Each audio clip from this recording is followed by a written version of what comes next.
Hello friends, welcome to చందమామ కథలు by RK. చందమామ కథల ప్రపంచంలోకి వెళ్ళిపోదామా?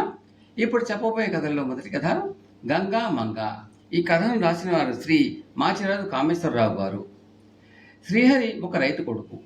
వాళ్ళ పొలానికి తరచూ వరదలు వస్తూ ఉండడంతో అతను వ్యవసాయాన్ని నమ్ముకోవడం ఇష్టం లేక పట్టణంలో బతుకు తెరువు కోసం బయలుదేరాడు. పట్టణంలో వీరస్వామి అతని స్నేహితుడు. అతను దివాణంలో పనిచేస్తాడు. అతను పట్టణంలో ప్రవేశించే ముందు ఊరి చెంతగా ప్రవహించే నదిలో స్నానం చేసి పొడి బట్టలు కట్టుకుంటూ ఉండగా అక్కడికి నీటి కోసం బిందె తీసుకుని ఒక నల్లటి పిల్ల వచ్చింది. అతను పట్టణం రావడం అదే మొదటిసారి కావడం చేత దివాణంలో పనిచేసే వీరాస్వామి గారి ఇల్లు ఎక్కడో నీకు తెలిసినా అమ్మా అని ఆ నల్ల పిల్లను అడిగాడు. వీరాస్వామి గారి ఇంటికి 2 ఇళ్ళు అవతలే మా ఇల్లు. నా పేరు గంగ. వీరాస్వామి కూతురు మంగ నా స్నేహితురాలు. వాళ్ళ ఇల్లు ఆంజనేయ స్వామి కోవిల పక్కనే అంటూ ఆ నల్లపిల్ల నీటిలో బిందె ముంచటానికి వంగి అంతలో ఉలిక్కిపడి బిందె పక్కన పెట్టి మెడలో తడుపుకోసాగింది. ఏమైంది అని శ్రీహరి ఆశ్చర్యంగా అడిగాడు. మెడలో గురించి ఎక్కడో పడిపోయినట్టున్నది. మా పిన్ని నన్ను బతకనీయదు అంటూ గంగ బిక్కమొహం వేసింది. ఆమె సవతి తెల్ల గయ్యాళిది కాబోలు అనుకుని శ్రీహరి కూడా గొలుసు కోసం ఆమెతో పాటు వెతికాడు. కానీ లాభం లేకపోయింది. గంగ చీరకొక్కుతో కళ్ళు తుడుచుకుంటూ నీళ్ల బిందె చంకన పెట్టుకుని నిరాశగా వెళ్ళిపోయింది. శ్రీహరి ఊళ్ళోకి బయలుదేరాడు. అతను నది ఒడ్డున ఉన్న దేవి ఆలయంలో కాస్తసేపు ఆగటం వల్ల గంగకు వెనకబడిపోయాడు. ఇంకా జనసంచారం ప్రారంభం కాలేదు. అతను గుడి దాటి కొద్ది అడుగులు వేశాడో లేదో దారి పక్కన పడి ఉన్న గొలుసు ఒకటి కనిపించింది. అదే గంగ పోగొట్టుకున్న గొలుసు అయి ఉంటుంది అనుకుని అతను చప్పున వంగి దాన్ని తీసుకున్నాడు. దాన్ని శీఘ్రంగా గంగకు చేర్చితే ఆమెను తన సవతి తెల్లి పెట్టే హింస నుంచి కాపాడవచ్చు. అతను కోవెల గుర్తు సహాయంతో గంగ ఇల్లు కనుక్కుని అక్కడికి వెళ్ళేసరికి గంగ చేత ఆమె తల్లి బోలెడైన అంట్లు తొమ్మిస్తోంది. అతను గొలుసు పైకి తీసి, ఇది గంగ గొలుసు నాకు దొరికింది. దీని గురించి మీరు గంగని ఏమీ అనవద్దు. దారిలో జారి పడిపోయి ఉంటుంది అంటూ దాన్ని గంగ సవతి ఇచ్చాడు. గంగ సవతి తల్లి చప్పున గొలుసు తీసుకుని, మా వస్తువు మాకు చేరింది, ఇక నువ్వు వెళ్ళవచ్చు అన్నది. గంగ ఈ జరిగిందంత ఆశ్చర్యంగా చూసింది. గంగ సవతి తల్లి కనీసం కృతజ్ఞత కూడా తెలపలేదే అని శ్రీహరి అనుకుంటూ అక్కడ నుంచి వీరాస్వామి ఇంటికి వచ్చాడు. వీరాస్వామి అతని క్షేమ సమాచారాలు అడిగి వచ్చిన పని తెలుసుకుని ఉద్యోగ ప్రయత్నం చేస్తానని మాట ఇచ్చి అతనికి భోజనం ఏర్పాటు భారం తన కూతురు మంగ మీద వేసి తాను దివాణానికి వెళ్ళిపోయాడు. మంగ అతని పట్ల ముభావంగా ఉన్నది. అతను భోజనం చేసి వీధి గదిలోకి వచ్చేసరికి గంగ హడావుడిగా వచ్చి, ఈ గొలుసు నాది కాదు. నా గొలుసు తెగితే అది పెట్టెలో పెట్టి ఆ విషయం మర్చిపోయాను. మీకు దొరికిన గొలుసు మీరే ఉంచుకోండి. మా పిన్ని నన్ను చంపినా సరే నేను దీన్ని ఉంచుకోను. ఇక నేను వెళ్తాను. మా పిన్ని నా కోసం గాలిస్తూ ఉంటుంది అంటూ గబగబా వెళ్ళిపోయింది. శ్రీహరి గంగ ప్రవర్తన గురించి ఆలోచిస్తూ గొలుసును తాను సంచిలో వేసి నిద్రపోయాడు. అతను నిద్ర లేచేసరికి వీరాస్వామి దివాణా నుంచి తిరిగి వచ్చి ఉన్నాడు. కానీ మంగ ఇంట్లో లేదు. ఎవరో ధనవంతుడి కూతుర్ని పెళ్లి కూతురు చేస్తూ ఉంటే చూడబోయింది. శ్రీహరి వీరాస్వామి కబుర్లు చెప్పుకుంటూ ఉండగా 4 రక్షక భటులు వచ్చి శ్రీహరిని తమ వెంట ధనవంతుడి ఇంటికి రమ్మన్నారు. కారణం తెలియక వీరాస్వామి కూడా శ్రీహరి వెంట వెళ్ళాడు. అక్కడ శ్రీహరి మీద దొంగతనం నేరం మోపబడింది. అసలు జరిగిన సంగతి ఇది. ధనవంతుడి కూతురు పెళ్లి నిశ్చయమైనప్పుడు కాబోయే అత్తగారు కోడలి మెడలో ఖరీదైన గొలుసు వేసింది. ఆ కిందటి రోజు ఆ పిల్ల తన స్నేహితురాలతో దేవి ఆలయానికి వెళ్ళి తిరిగి వస్తూ ఉండగా కనుచీకటిలో ఎవరో ఆమె మెడలో గొలుసు తెంచుకుని పారిపోయారు. ఆమె దొంగ దొంగ అని కేకలు పెట్టేసరికి 4 దగ్గర చేరి దొంగను తరిమారు. దొంగ దొరకలేదు. కానీ ఆ నగ పోవడం చూసి ధనికుడికి చాలా అమంగళంగా తోచి బాధపడ్డాడు. మంగ పెళ్లి కూతురుని చూడటానికి ఆ గొలుసే మెడలో వేసుకు వచ్చింది. గొలుసును గుర్తించి నిలదీసి అడిగితే, నేనే పాపమో ఎరగను. మా నాన్న స్నేహితుడు శ్రీహరి దీన్ని నాకు బహుమానంగా ఇచ్చాడు అన్నది మంగ. శ్రీహరి ఆ దొంగ అయి ఉంటాడు అనుకుని అతన్ని పట్టుకురావడానికి రక్షక భటులను పంపారు. అంతా విన్న శ్రీహరికి పరిస్థితి అర్థమైంది. తాను గొలుసును సంచిలో వేసుకోవటం చూసిన మంగ తాను నిద్రపోయినప్పుడు ఆ గొలుసును కాచేసి గొప్పకు పోయి దాన్ని మెడలో వేసుకుని ధనికుడి ఇంటికి వెళ్ళింది.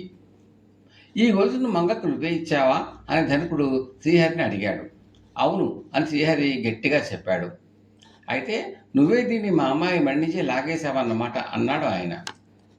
శ్రీహరి జరిగిందంతా చెప్పి, నేను ఈ ఉదయమే ఈ ఊరు వచ్చాను. ఇది దొంగ చేతి నుంచి జారిపడి ఉండాలి. నాకు దారి పక్కనే దొరికింది అన్నాడు. ధనికుడు శ్రీహరిని శంకించినందుకు క్షమాపణ చెప్పుకుని, ఈ గొలుసు దొరకటమే 10,000, పెళ్లివారి నుంచి మాట పడకుండా బయటపడతాం అని శ్రీహరికి ఎంత వద్దంటున్నా బలవంతంగా కొంత డబ్బుని బహుమతిగా ఇచ్చాడు. వీరాస్వామి ఇంటికి వచ్చి తన కూతురు దొంగతనం చేసినట్టు తెలుసుకుని, నా పరువు నా కూతురి పరువు కాపాడావు, నీ మేలు మరవను, నీకు నా కూతురు నుంచి పెళ్లి చేస్తాను, ఏమంటావు అన్నాడు. క్షమించండి, మీకు నా మంచిదనం నచ్చిందేమో కానీ నాకు మీ అమ్మాయి దుర్బుద్ధి ఏమీ నచ్చలేదు. అందం లేకపోయినా గంగ బుద్ధి నాకు నచ్చింది. సవతి తల్లి బాధిస్తుంది అని తెలిసి కూడా తన గొలుసు కాదని గంగ ఆ గొలుసు నాకు తిరిగి ఇచ్చేసింది. మీ పిల్ల అదే గొలుసును నా సంచి నుంచి దొంగిలించింది. ఇద్దరికి ఎంత భేదం ఉన్నదో మీరే ఆలోచించండి. ధనికుడిచ్చిన డబ్బుతో నేను ఏదైనా వ్యాపారం చేసుకుని గంగ ఒప్పుకుంటే ఆమెనే పెళ్ళాడతాను అన్నాడు శ్రీహరి. వీరాస్వామి అతని మాటల్లో నిజం గ్రహించి మరి మాట్లాడలేదు. కథ సమాప్తం. తరువాతి కథ కుర్రపిశాచి కోరిక. ఈ కథను రాసిన వారు శ్రీ మాచిరాజు కామేశ్వరరావు గారు. తుమ్మల చెరువు అనే గ్రామానికి ఉత్తరాన ఒక చింతల తోపు ఉన్నది. అది దాటి వెళితే ఒక ఎత్తైన గుట్ట. ఆ గుట్ట మీద పురాతనమైన దుర్గ గుడి ఉన్నది. ఆ చింతల తోపులకి కొత్తగా ఒక కుర్రపిశాచం వచ్చి చేరింది. దానికి ఊళ్ళో జనం ఆ తోపును దాటి గుట్ట ఎక్కి దేవీ దర్శనం చేసుకుపోవటం ఆశ్చర్యంతో పాటు బాధ కూడా కలిగించింది. ఎందుకంటే దారిలో పట్టపగలే చీకటి గుయ్యారంలాగా ఉండే ఈ చింతల తోపులో ఇంత ఎత్తు చిత్త చెట్టు మీద నేనుండగా మనుషులు తోపు దాటి గుట్టలెక్కడం ఎందుకు? వాళ్ళకి ఏవైనా కష్టాలు ఉంటే నేను తీర్చలేను అనుకున్నది కుర్రపిశాచి. ఆ ఊళ్ళో ఉన్న ఒక ధనికుడు, ఒక మధ్య తరగతి వాడు, ఒక పేదరాలు రోజు తప్పనిసరిగా దేవీ దర్శనం చేసుకుని వెళ్తూ ఉండేవారు. ఒకనాడు ధనికుడు దేవీ దర్శనం చేసుకుని చీకటి పడి తిరుగు ప్రయాణం అయ్యాడు. ఆయన చింతల తోపులోకి ప్రవేశించగానే కుర్రపిశాచం చెట్టు మీద నుంచి ఆయన ముందుకు దూకి, పాపం శ్రమపడి రోజు ఇంత దూరం వస్తున్నావు, ఆ దేవి నీ కష్టం ఆర్చిందా తీర్చిందా? అదే నేనైతే చిటికలో నీ కష్టాలన్నీ మటు మాయం చేసేస్తాను అన్నది. ముందు పిశాచాన్ని చూసి భయపడిన ధనికుడు ధైర్యం తెచ్చుకుని, ఏం చెప్పమంటావు, నా కష్టం గురించి? కట్టుకుపోయేంత ఆస్తి ఉన్నది, అయితేనేమి కంటికి కునుకు లేదు, ప్రతి రాత్రి జాగరణ చేస్తూ నరకం అనుభవిస్తున్నానంటే నమ్ము అన్నాడు నిట్టూరుస్తూ. అతడి కష్టానికి మూల కారణం పసిగట్టిన కుర్రపిశాచి, ఈ రాత్రితో నీ కష్టం గట్టెక్కినట్టే, అయితే ప్రతిఫలంగా నాకు ఆ దుర్గాదేవి గుడి లాంటిది ఈ చింతల తోపులో ఒకటి కట్టించాలి అన్నది. అదెంత పని, నా కష్టం తీరాలే కానీ నీకు గుడి కట్టించడం క్షణాల మీద జరిగిపోతుంది అని ధనికుడు వెళ్ళిపోయాడు. కొంతసేపు అయ్యాక మధ్యతరగతి వాడు తోపులో ప్రవేశించాడు. కుర్రపిశాచం వాడి ముందుకు దూకి, భయపడకు అంటూ అతని ముందుకు వెళ్ళి, రోజు క్రమం తప్పకుండా గుడికి పోతున్నావు కదా, అయినా ఆ దేవి నీ కోరిక తీర్చిందా అన్నది. ఇంకా లేదు, దేనికైనా ప్రాప్తం ఉండాలి, కాలం కూడా రావాలి కదా అన్నాడు మధ్యతరగతి వాడు. ఈ ఊకదప్పుడు మాటలు నాతో చెప్పకు. నీ పోటి వాడి కోరిక ఏమై ఉంటుందో నిన్ను చిటికలో గ్రహించగలను. నీ కోరిక నెరవేరినట్టే. అయితే నా కోసం ఈ తోపులో ఒక ధనికుడు గుడి కట్టిస్తానన్నాడు.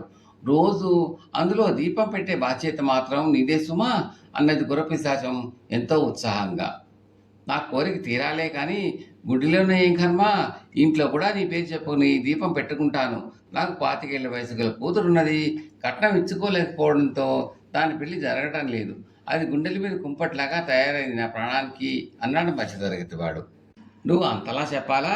నీకొచ్చిన కష్టం ఏదో ముందే తెలుసుకున్నాను. నీ కష్టం కడతీరింది, ఇంటికి వెళ్ళి చూసుకో అన్నది కుర్రపిశాచం.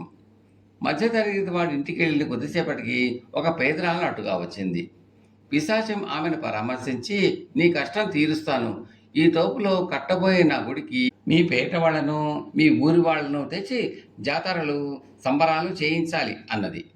అందుకు పేదరాలు, కష్టం తీరాలే కానీ జాతరలో నేను నాట్యం కూడా చేస్తాను.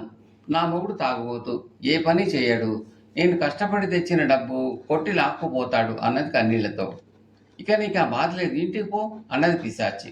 తర్వాత అది తన కోసం ఆ తోపులో గుడి వెలిసినట్టు ఎక్కడెక్కడి నుంచో జనం తండోపతండాలుగా వచ్చి తనను కొలుస్తున్నట్టు కలలు కన్నది. మర్నాడు చీకటి పడుతూనే తోపులో ప్రవేశించిన ధనికుడిని చూస్తూ, రాత్రి బాగా నిద్ర పట్టిందా? నా గుడికి శంకుస్థాపన ముహూర్తం ఎప్పుడు పెట్టిస్తున్నావు అని అడిగింది గుర్రపిశాచి. ధనికుడు కోపంతో, ముందు నీ భూస్థాపితానికి ముహూర్తం పెట్టిస్తాను. నాకు రాత్రిళ్ళు సరిగా నిద్ర పట్టకపోవడానికి కారణం డబ్బని దాన్ని బొగ్గులుగా మారుస్తావా? మళ్ళీ నా సంపద ఎప్పట్లాగా మార్చు. చేయకపోయావో మంత్రగాన్ని రప్పించి నేను భూస్థాపితం చేయిస్తాను అన్నాడు. భూస్థాపితం అన్న మాటకు పిశాచం హడిలిపోయి, బాబాబు అంత పని చేయకు, ఇంటికి వెళ్ళి చూసుకో, తిరిగి అంతా మునుపట్లాగా ఉంటుంది అన్నది. ఆ తర్వాత అటు వచ్చిన మధ్యతరగతి వాడిని పిశాచం, నీ కష్టం తీరింది కదా, మరి దీపం పెట్టుకునేటప్పుడు నా పేరు చెప్పుకున్నావా లేదా అని అడిగింది. నీకోసం దీపం కాదు, హోమం పెట్టిద్దాం అనుకుంటున్నాను. మా అమ్మాయికి పెళ్లి చేయలేకపోతున్నాను అని చెబితే దాన్ని అబ్బాయిగా మారుస్తావా? కొత్తగా వచ్చిన మీసాలు గడ్డాలు చూసుకుని అది సిగ్గుతో చచ్చిపోతున్నది. దాన్ని మామూలుగా మారుస్తావా లేదా అన్నాడు ఆవేశపడిపోతూ. హోమం అన్న పేరు వింటూనే కుర్రపిశాచి అదిరిపడి ఆ పెద్ద మనిషికి చేతులు జోడిస్తూ, నాకు హోమం పెట్టించకు, ఇంటికి వెళ్ళి చూసుకో, అంతా మామూలుగానే ఉంటుంది అన్నది. అతను వెళ్ళిపోయిన పావుగంట కల్లా పేదరాలు బిగ్గరగా అరుస్తూ పిశాచి దగ్గరకు వచ్చింది. పిశాచి ఆవిడ్ని చూస్తూనే, ఆహా, జాతరలో నాట్యం చెయ్యాలి కదా, అందుకని ఇప్పటి నుంచి అభ్యాసం చేస్తున్నావా అని అడిగింది. ఆ ప్రశ్నకు పేదరాలు రెచ్చిపోయి, జాతర కాదు, నేను పాత వేయిస్తానేమనుకున్నావో, భూత వైద్యుడు గడ్డాయిని పిలుచుకొచ్చి నువ్వు చెట్టు దిగకుండా మేకు కొట్టిస్తాను. నా మొగుడు తాగి నన్ను కొట్టి డబ్బులు ఆకపోతున్నాడని చెప్పినందుకు అతగాడి కాళ్ళు చేతులు పట్టుకుపోయేలా చేసి మంచం పట్టిస్తావా అన్నది పళ్ళు కొరుకుతూ. మేకు కొట్టించడం అన్న మాటలు వినగానే కుర్రపిశాచం గడగడా వణికిపోతూ, అంత ఘోరం చేయకు తల్లి, ఇంటికి వెళ్ళి చూడు, నీ భర్త ఎప్పటిలాగా కూని రాగాలు తీస్తూ ఉంటాడు అన్నది. పేదరాలు పిశాచాన్ని తిట్టుకుంటూ వెళ్ళిపోయింది. కుర్రపిశాచానికి అక్కడ ఉండడం క్షేమం కాదనిపించింది. ధనికుడు, మధ్యతరగతి వాడు, పేదరాలు తిరిగి వచ్చి వాళ్ళు అన్నంత పని చేయవచ్చు కూడాను. ఇలా ఆలోచించి కుర్రపిశాచం అక్కడి నుంచి ఎగిరి అడవిలోని ఊళ్ళ మరి మీద వాలి, పాడు మనుషులు వాటికి మేలు చేయబోవడం నాదే బుద్ధి తక్కువ అనుకుంటూ అరిచింది గట్టిగా కోపం కొద్ది. ఆ చెట్టు మీద స్థిర నివాసం ఏర్పరచుకుని ఒక ముసలి పిశాచం ఉంది. అది కుర్రపిశాచం చెప్పిందంతా విని, తప్పంతా నీదే, మనుషులు పూజించేది దైవశక్తిని కానీ పిశాచాల మాయల్ని కాదు, గుడులు దేవుళ్ళ కోసం కానీ మనబోటి పిశాచాల కాదు, ఈ అనుభవంతో అయినా బుద్ధి తెచ్చుకుని ఊళ్ళకేసి పోగా బుద్ధిగా ఈ చెట్టు మీద కాలం వెళ్ళవచ్చు అని హితవు చెప్పింది. కథ సమాప్తం. తరువాతి కథ న్యాయమైన తీర్పు. ఈ కథను రాసిన వారు శ్రీమతి రాయప్రోలు రాజ్యలక్ష్మి గారు, బళ్ళారి. ఒక ఊళ్ళో ఒక పేదవాడు ఉండేవాడు. అతనికి 2 భార్యలు. అతనికి ఆస్తి ఒక ఆవు తప్ప మరేమీ లేదు. కష్టం చేసి ఆవు పాలు అమ్ముకుని జీవితం గడుపుతూ ఉండేవాడు. కొంతకాలానికి అతడు అకస్మాత్తుగా చనిపోయాడు. చనిపోయేటప్పుడు ఆవును తన 2 భార్యల్లో ఎవరు తీసుకుపోవాలో చెప్పలేదు. అందువల్ల సోదరులిద్దరూ ఆవు కోసం దాగులాడుకోవడం ప్రారంభించారు. చివరికి ఇద్దరు ఒక మధ్యవర్తి దగ్గరకు వెళ్ళి న్యాయంగా తీర్పు చెప్పమని కోరారు. ఆ మధ్యవర్తి జరిగిందంతా విని, ఆవు మీ భర్త ఆస్తి గనక దానిలో మీ ఇద్దరికీ సమాన హక్కు ఉంటుంది, కాబట్టి ఇద్దరికీ సమాన భాగాలు రావాలి అన్నాడు. సోదరులిద్దరికీ ఆవును సమానంగా ఎలా పంచుకోవాలో అర్థం కాలేదు. స్వామి, తీర్పు చెప్పని మీరే సమభాగాలు కూడా పంచి మా పోట్లాట తీరిస్తే మీ పేరు చెప్పుకుంటాం అన్నారు. ఆ మధ్యవర్తి అందుకు ఒప్పుకుని ఆవును తీసుకురమ్మన్నాడు. సోదరులిద్దరూ వెళ్ళి ఆవును తెచ్చి మధ్యవర్తి ఎదుట పెట్టారు. అప్పుడు మధ్యవర్తి బొగ్గుతో ఆవు మధ్యగా ఒక గీత గీసి 2 భాగాలుగా చేసి, సామాన్యంగా చిన్నవాళ్ళ ముందు ఎన్నుకోవడం న్యాయమైన పద్ధతి, కాబట్టి నువ్వు నీ ఇష్టమో వచ్చిన భాగం ఎన్నుకోమ్మా అని చిన్నమ్మ వైపు తిరిగి చెప్పాడు. వెంటనే ఆమె పొదుగు వైపు భాగం ఏరుకుంది. ఇక తప్పనిసరిగా పెద్ద సవితికి తల వైపు భాగం మాత్రం వచ్చింది. అయినా ఆ పెద్ద మనిషి తీర్పుకు ఎదురు చెప్పలేక తిరిగి చిన్న సవితితో పాటు ఇంటికి వచ్చేసింది. మధ్యవర్తి చెప్పిన తీర్పు ప్రకారం మేత పెట్టడం పెద్ద సవితి వంతు, పాలు పిండుకోవటం చిన్న సవితి వంతు. పాపం పెద్ద సవితికి అన్యాయం జరిగింది. మేత నష్టమే కానీ ఫలితం లేదు. మరొక ఉపాయం ఆలోచించి పూర్తిగా ఆవు బాధ వదిలించుకోవటమో లేక సబ్సిడీతో పాటు పాలలో సగభాగం అనుభవించటమో జరగాలనుకుంది. మరొక పెద్ద మనిషి దగ్గరకు వెళ్ళి జరిగిందంతా చెప్పి తగిన ఉపాయం చెప్పమని ప్రార్థించింది. పాపం అతడు చాలా జాలిపడి ఒక చక్కని ఉపాయం చెప్పాడు. మర్నాడు మామూలుగా చిన్న సవతి చెంబు తీసుకుని పాలు పితకడానికి ఆవు దగ్గరకు వచ్చింది. పెద్ద సవతి కూడా కొంచెం గడ్డి, ఒక దుడ్డు కర్ర తీసుకుని వచ్చి గడ్డి వేసి ఎదురుగా నిలబడింది. చిన్న సవతి పాలు పిండడం ప్రారంభించగానే పెద్ద సవతి ఆవుని కర్రతో గట్టిగా దెబ్బ కొట్టింది. ఆ దెబ్బతో ఆవు పాలు పితుకుతున్న చిన్న సవతిని పడేలమని తన్నింది. పాపం ఆ తాపుకి చెంబు ఎగిరి ఎక్కడో పడింది.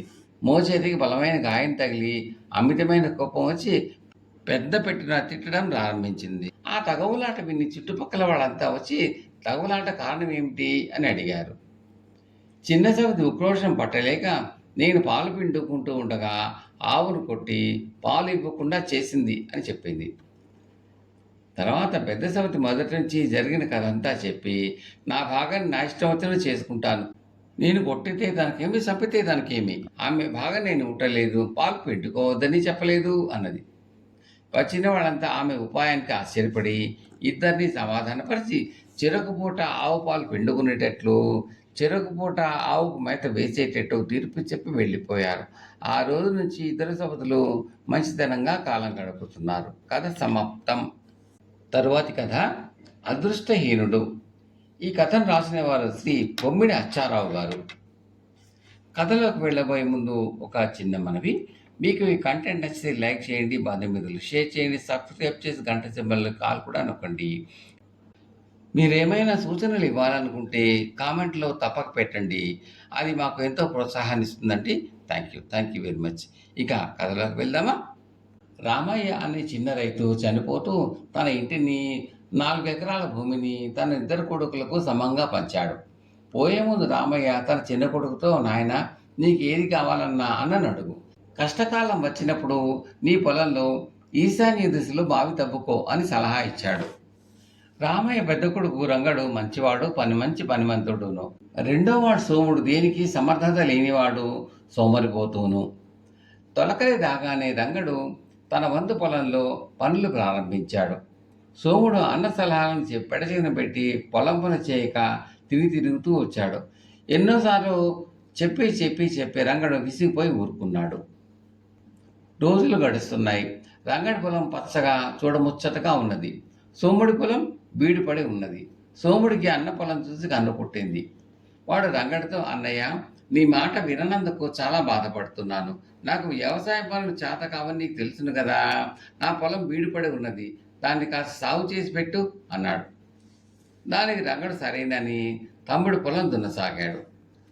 2 రోజులు ఆగి సోముడు, అన్నయ్య నా పొలం నువ్వు తీసుకుని నీ పొలం నాకి, మిగతా పనులు ఏదో విధంగా నేను చేసుకుంటాను అన్నాడు అన్నతో. దానికి కూడా రంగడు సరేనా అన్నాడు. రంగడు సోముడు తమ తమ పొలాలు మార్చుకున్నారు. రంగడు తీసుకున్న సోముడి పొలానికి నీటి సౌకర్యం లేదు. రంగడి భాగంలో బావి ఉన్నది, కానీ దాని నీరు సోముడి వాటాకు ఎక్కదు, ఎందుకంటే అది మెరక మీద ఉన్నది. అందుకే తండ్రి సోముడికి బావి తవ్వుకోమని సలహా ఇచ్చాడు. సోముడికి వ్యవసాయ పనుల్లో ఆసక్తి లేదని తెలిసి ఆయన వాటికి మెరక భూమి ఇచ్చాడు. రంగడు తండ్రి సలహా ప్రకారం ఆ మెరక పొలం ఈశాన్యాన బావి తవ్వటానికి ఉపక్రమించాడు. 2 గజాల లోతు తవ్వేసరికి ఒక పాత్ర దొరికింది. దాని మూత గట్టిగా బిగించి ఉన్నది. రంగడు ఆశ్చర్యపడి దాని మూత తీసి చూస్తే అందులో డబ్బు ఉన్నది. అది తన తండ్రి యావజ్జీవితం కూడబెట్టిన డబ్బు అని, ఏమీ చేతగాని సోముడికి అదైనా దక్కాలి అనే ఉద్దేశంతోనే తండ్రి వాడికి ఆ మెరక భూమి ఇయ్యటము, ఫలానా చోట బావి తవ్వుకోమని చెప్పటము జరిగిందని రంగడు గ్రహించాడు. రంగడు పొలం పనుల్లో సమర్థుడు కనుక అతని కోసం తండ్రి ప్రత్యేక సదుపాయాలు ఏమీ చేయలేదు. తండ్రి ఆశయం సిద్ధించగలందుకు రంగడు ఆ ధనాన్ని సోముడికి నిశ్చయించి సాయంకాలం దాని ఇంటికి తీసుకుపోయాడు. అయితే అతను అనుకున్నట్టు జరగలేదు. రంగడు పొలంలో బావి తవ్వుతున్న సమయంలో సోముడు తన ఇంటిని, తన అన్న నుంచి తీసుకున్న పంట పొలాన్ని హడావుడిగా ఎవరికో అమ్మేసి ఆ డబ్బుతో ఎటో వెళ్ళిపోయాడు. పొలం పనులన్నీ తన అన్న చేసి పెట్టినా పంట కోసి ఇంటికి తెచ్చుకునే పాటి సామర్థ్యం కూడా సోముడికి లేదు. తన తమ్ముడు అదృష్టహీనతకు రంగడు జాలిపడ్డాడు. కథ సమాప్తం.